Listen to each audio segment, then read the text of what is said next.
Ambassador Wei stood in the center of the Galactic Council chamber and tried not to feel small. The room stretched above her like a cathedral made of light and floating crystal.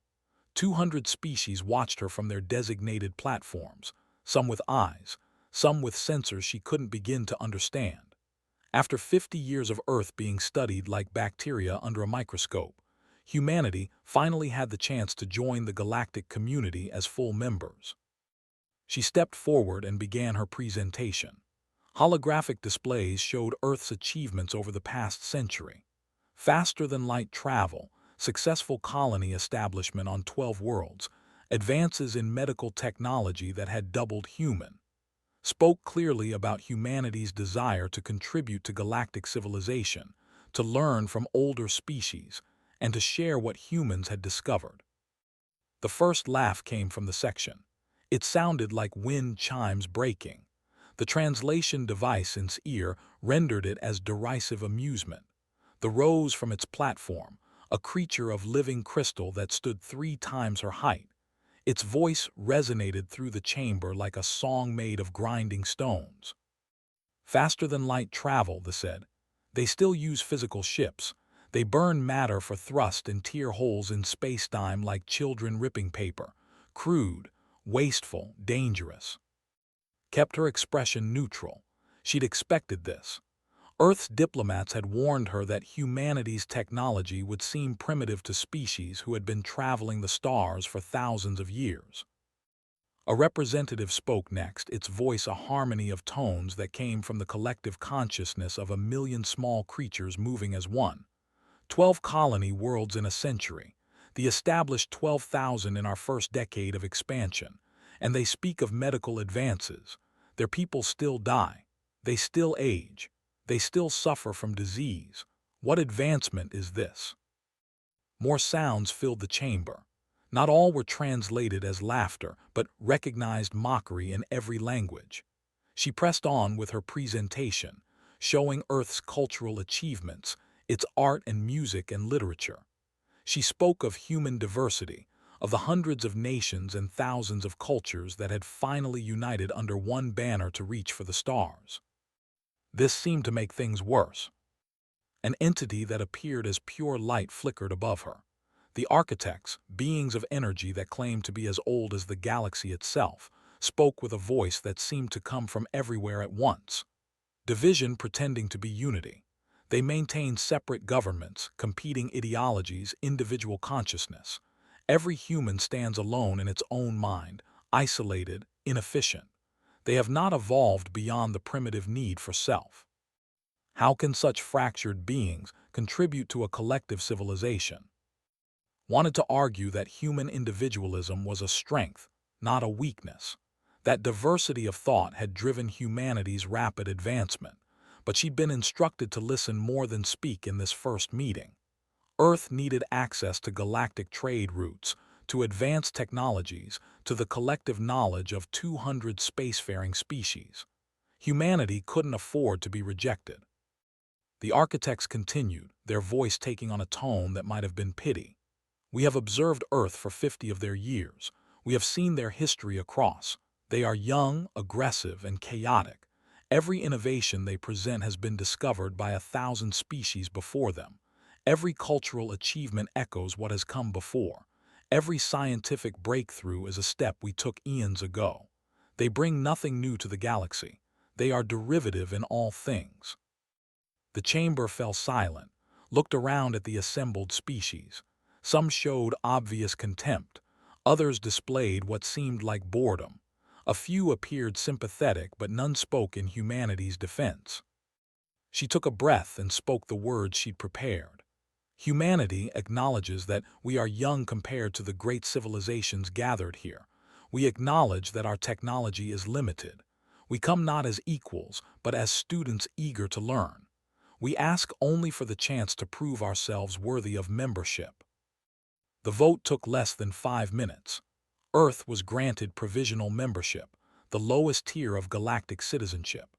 They would have access to the most basic trade routes, could purchase limited technology licenses, and would be permitted to attend council sessions as observers. Full membership, with voting rights and access to advanced knowledge, would require proving humanity's value to the galactic community. They approached as the chamber began to empty. Up close, the crystalline being refracted light into rainbow patterns that hurt to look at directly. Its voice softened to something almost kind. Do not be discouraged, Ambassador. Many species begin this way. Your people have potential. In time, perhaps in another 1,000 years when humans have matured beyond their violent and chaotic nature, you may have something meaningful to offer the civilized galaxy. Learn from us. Grow beyond your limitations. Become more than what you are. Met this gaze, or what she assumed was its gaze. She'd practiced this moment, rehearsed a dozen diplomatic responses that would maintain Earth's dignity without causing offense. In the end, she went with something simpler. "We'll see," she said quietly. They made a sound like crystal bells. "Indeed, we shall all see. Welcome to the galaxy, humans. Try not to embarrass yourselves further." Returned to her ship and composed her report to Earth. She tried to keep the bitterness out of her words, tried to frame the provisional membership as the opportunity it was. But as she looked out at the stars, at the vast civilization humanity had dreamed of joining, she couldn't help feeling the weight of the galaxy's dismissal. Earth had reached for the stars and been patted on the head like a child. The message she sent back to Earth was professional and measured. The message she wanted to send was simpler. They looked at everything we've accomplished, everything we've survived, everything we've built, and they laughed. They think we're nothing special. They think we're just another primitive species stumbling into space. Instead, she ended her official report with a single line that captured both humanity's disappointment and determination. Provisional membership granted. We have work to do. Over the following weeks, established Earth's embassy on the Council Station. It was smaller than she'd hoped, located in a section reserved for provisional members, far from the grand halls where real decisions were made. She hired a small staff and began the slow process of building relationships with other species. Most of the advanced civilizations ignored humanity entirely. The few that acknowledged Earth did so with thinly veiled condescension, attended council sessions, and watched the galaxy conduct its business. Trade agreements between species that spanned hundreds of star systems. Scientific collaborations that built wonders she could barely comprehend. Cultural exchanges that moved art and ideas across distances that would take human ships months to traverse. Earth wasn't invited to any of it. Watched and learned. She studied how the council operated, how power flowed between the ancient species and the merely old. She noted which civilizations held real influence and which were, like humanity, considered minor players. She began to understand the unspoken rules that governed galactic society. The most important rule was simple. Age and advancement determined worth. The older a species, the more advanced its technology, the more respect it commanded. Humanity was young and primitive. Therefore, humanity was worthless. 6 months into her assignment, attended a council session where the architects announced a new scientific initiative. They would be studying the nature of vacuum energy, attempting to understand the fundamental structure of space itself. It was work they estimated would take centuries and require the combined knowledge of the galaxy's most advanced civilizations. Requested that human scientists be allowed to observe the project. The request was without discussion. She tried again with a terraforming initiative, a study of collective consciousness, a dozen other projects, each time receiving the same response. Humanity could watch from the sidelines, but they couldn't participate. Not yet, not until they'd proven themselves. Sent regular reports to Earth. The news was always the same. Provisional membership was exactly what it sounded like, a participation trophy, a courtesy extended to a species that had achieved the bare minimum of nothing more. Earth's response surprised her. Instead of frustration or anger, the messages from home were focused and determined. Human scientists studied what little galactic knowledge they could access. Engineers worked to improve Earth's primitive ships. Diplomats trained to navigate the complex social structures of the Council. And quietly, without fanfare, humanity began building something that the galaxy's attention never noticed. Didn't know what her people were planning. She only knew that Earth had gone quiet, accepting its junior status without complaint. They fulfilled their trade obligations, attended the required meetings, and otherwise kept to themselves in their small corner of space. The galaxy assumed humanity had given up, nursing wounded pride in silence. Knew better. She'd seen this pattern before in Earth's history. Humanity didn't give up. They adapted. They learned. They prepared. 15 years after that first council meeting, would learn exactly what Earth had been preparing for. But in those early days, all she could do was watch the stars and remember what she'd told the "We'll see." The galaxy had laughed at Earth once, promised herself they would only get one chance. The consuming silence appeared at the edge of the galaxy without warning. The first indication was a star system that simply stopped transmitting, not an equipment failure or communication breakdown. The entire system went dark. Ships sent to investigate never returned. Probes sent into the affected area ceased functioning the moment they crossed some invisible boundary. Within weeks, 3 more systems went silent. Then 10. Then 40. The silence spread like a stain across the galactic map, moving steadily toward the densely populated core regions.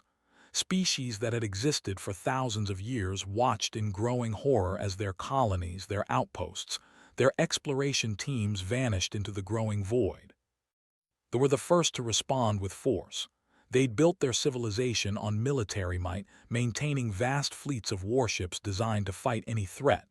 They sent a battle group into the silence, thousands of ships equipped with weapons that could shatter planets. The fleet crossed the boundary and disappeared. No distress signals, no debris, nothing.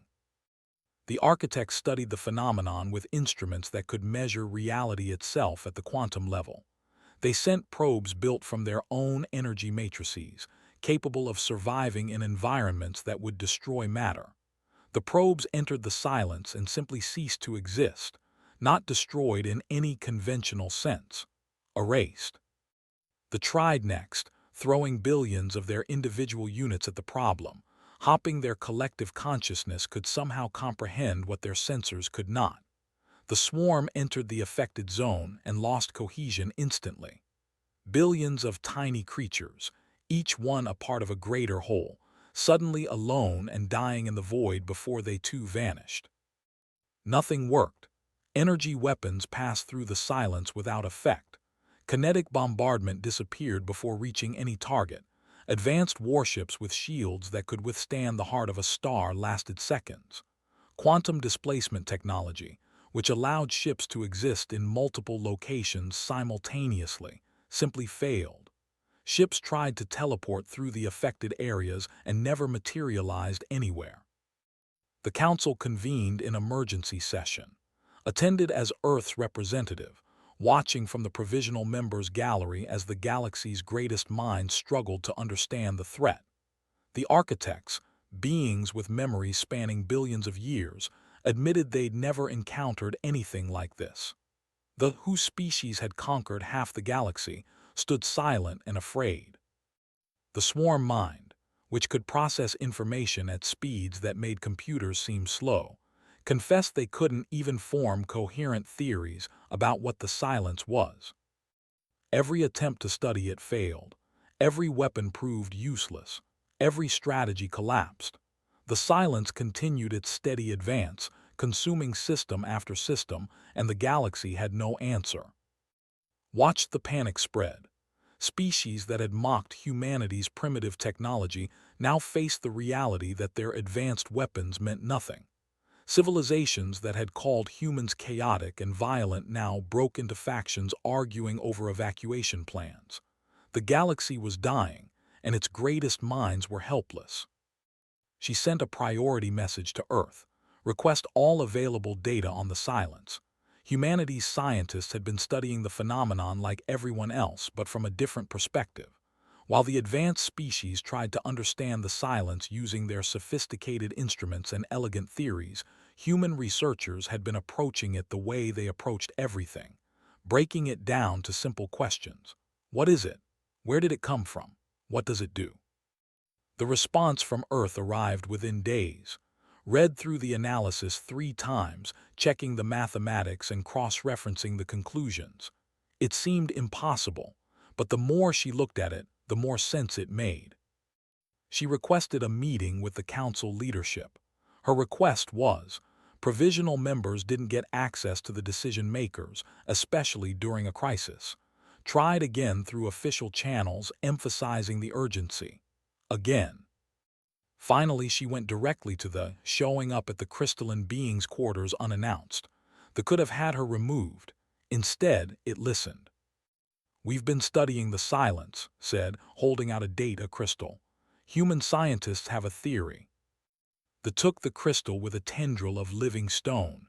It was silent for a long moment, reviewing the contents. When it spoke, its voice carried something had never heard before. Surprise. Your people think they understand this. We think we have an idea what it is, and maybe how to fight it. This form flickered, colors shifting across its crystalline surface. The architects have declared the silence incomprehensible. The greatest minds in the galaxy have studied it for months and found nothing. And you believe humanity, in its 15 years of provisional membership, has discovered what we cannot. We haven't discovered anything new, said carefully. We've just been looking at it differently. That was how Ambassador Wei, representative of humanity's junior membership in galactic civilization, found herself standing before the full council 3 days later. The chamber was packed. Every species, every faction, every mind focused on Earth's representative and the theory she'd brought. Activated her presentation. No fancy holographics this time, just simple diagrams and clear mathematics.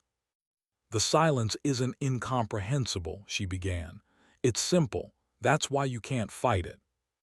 The chamber erupted in protest. The architect's voice cut through the noise like a blade. You dare suggest that our advanced analysis is inadequate, that our billion years of accumulated knowledge is less than human intuition. I'm suggesting, said, keeping her voice steady, that your advancement is the problem. The silence isn't a higher dimensional threat. It isn't a quantum anomaly or an exotic weapon. It's the opposite of all those things.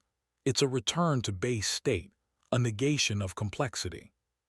She showed them the data. The silence wasn't creating the void.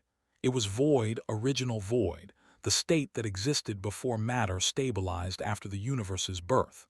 It had been dormant at the galaxy's edge for 13 billion years, held in check by probability and the presence of stable matter.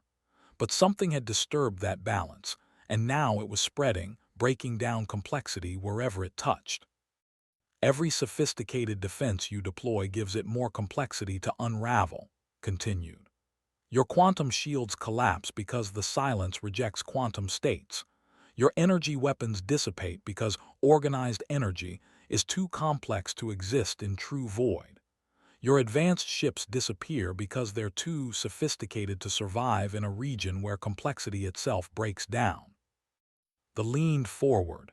If what you say is true, then nothing can stop it. Simplicity cannot defeat such a force. Complexity cannot survive it. We are doomed. Not nothing, said, just nothing you've tried yet. She pulled up the next diagram, and the chamber fell silent. The solution was so crude, so primitive, that the advanced species struggled to process it as a serious proposal. Humanity wanted to throw rocks. Kinetic bombardment, explained. Dense mass accelerated to high velocity using chemical propulsion and electromagnetic rails. No exotic matter, no quantum manipulation, just simple physics. The swarm mind responded with sounds of disbelief. You propose fighting an existential threat with technology we abandoned 1,000 years ago, with weapons so primitive they barely qualify as tools. We propose fighting simplicity with simplicity, corrected. But there's more. While the rest of the galaxy has been trying to understand the silence using advanced techniques, human scientists made a breakthrough studying vacuum energy using basic instruments and straightforward experiments. We've discovered how to temporarily stabilize absolute void. She showed them the mathematics. Humanity had found a way to create stabilization fields that could interrupt the silence's spread. Not reverse it, not destroy it, but pause its expansion at specific points. Combined with kinetic projectiles simple enough to exist in near-void conditions, they could establish a containment perimeter. The architects reviewed the data. The mathematics was sound. The physics was basic but theoretically valid. It was exactly the kind of unsophisticated solution that a species like humanity would develop, but that didn't make it wrong. This stabilization technique, the architect said slowly, you discovered this how? By not knowing it was impossible, answered. Your species decided ago that stable void couldn't exist in normal spacetime, so you never looked for ways to create it. Humanity didn't know any better. We tried anyway. Sometimes ignorance is useful. The stood, we owe you an apology, ambassador, and possibly our existence. What do you need from the council to implement this plan? Had her list ready. She'd been preparing for this moment since Earth's analysis first arrived. The defensive system began 3 weeks later. The silence was approaching the system's outer edge, and projections showed it would consume all 7 planets within a month. Was home to a colony of 10 billion individuals and served as a major trade hub for this sector of the galaxy. If it fell, the silence would have a clear path to 3 more densely populated regions. The human fleet arrived first, 20 ships that looked ancient compared to the sleek vessels of advanced species. They were bulky and slow, using fusion drives that other civilizations had abandoned centuries ago. But they carried something no other ships in the galaxy possessed. Thousands of kinetic projectiles, each one equipped with a human-designed stabilization core. Watched from the command deck of the lead ship, the EFS Unity. Around her, human crew members worked at stations that would seem primitive to galactic standards. Physical controls instead of neural interfaces. Visual displays instead of direct data feeds to consciousness. Voice communication instead of quantum-linked thought sharing. But the crew was efficient, professional, and most importantly, they understood the weapons they were using. This was human technology, developed by human minds based on human understanding of physics. No borrowed knowledge, no licensed technology, pure Earth engineering. The silence reached the system boundary. Sensors showed the familiar pattern. Space itself seemed to ripple and collapse as the void spread. The first kinetic projectile launched, a simple tungsten rod 2 meters long and half a meter wide, accelerated by electromagnetic rails to a fraction of light speed. No guidance system, no smart targeting, just momentum and trajectory. The projectile entered the silence. For a moment, thought it would simply disappear like everything else. Then the stabilization core activated and something changed. The void's expansion paused at that point, frozen in place by the field. The projectile itself vanished, consumed by the silence, but it had done its job. 1 point of containment established. Second projectile away, the weapons officer reported. Third and fourth launching in sequence. More projectiles entered the silence. More stabilization points locked into place. It wasn't elegant. Each projectile lasted only seconds before being consumed, requiring constant replacement. The system was wasteful, crude, and brutally inefficient by galactic standards. But it worked. Watched the tactical display as point after point of containment came online.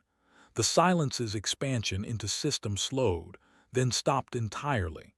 The void was still there, still dangerous, but it wasn't growing.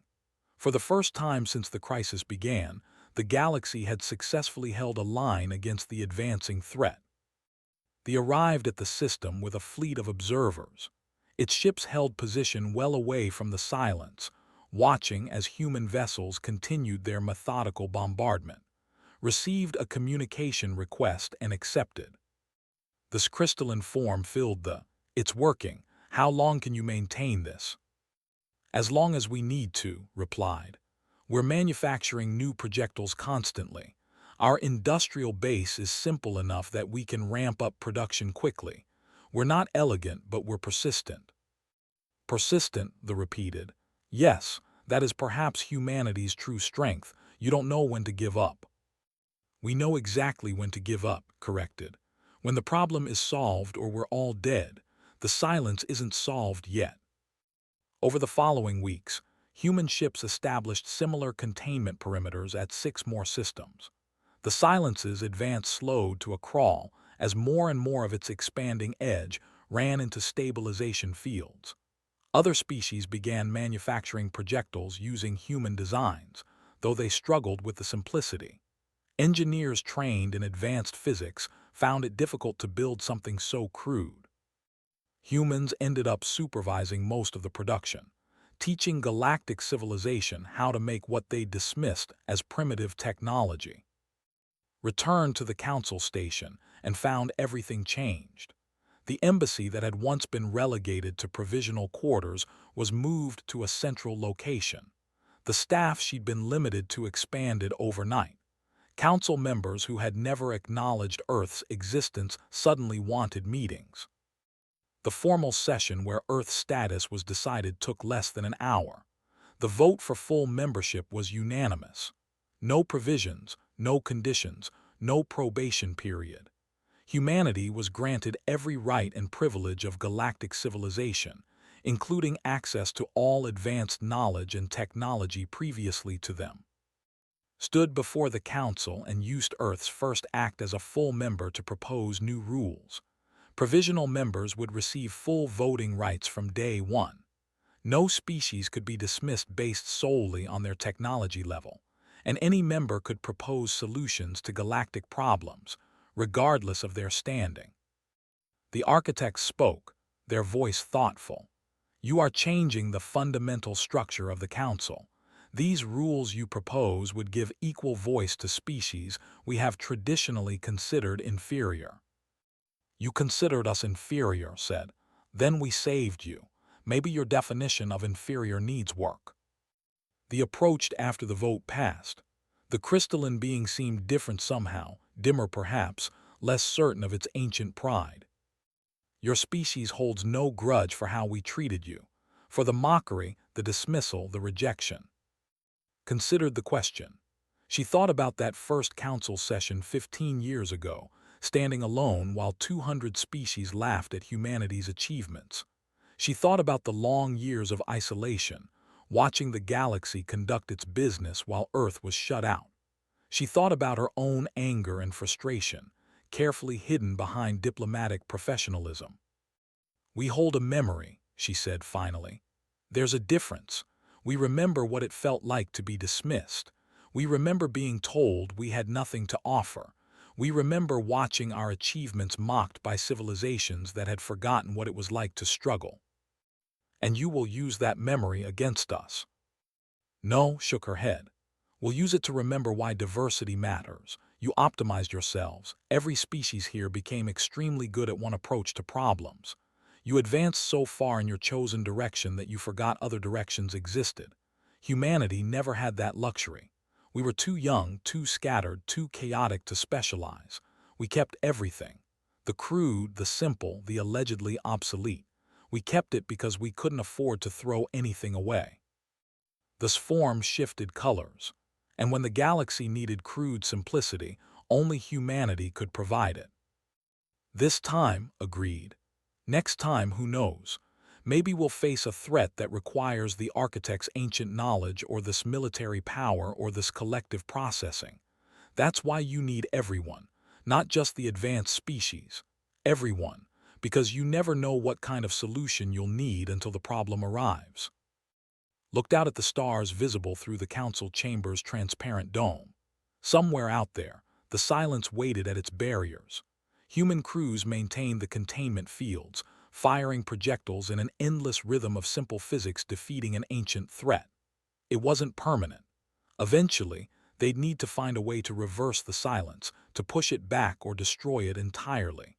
That would require all the galaxy working together, combining simple solutions with advanced knowledge. But for now, the expansion had stopped. The galaxy was saved. And humanity, the primitive species that had been laughed at once, stood watch with their crude weapons and stubborn determination. They made a sound like crystal bells, softer than the mocking laughter from 15 years before. We laughed at Earth once. We will not laugh again. Don't make promises you can't keep, said with a slight smile. Someday we'll probably do something ridiculous and you'll laugh. That's fine. Laugh when it's funny. Just remember to listen when it's important. That's all we ever wanted. The departed and was left alone in the chamber with Earth's new status and old memories. She composed a message to send home, trying to capture everything that had happened. In the end, she kept it simple. Full membership granted, containment holding. The galaxy knows our name now. They won't forget it. She paused, then added one more line. They laughed at Earth once. Once was enough.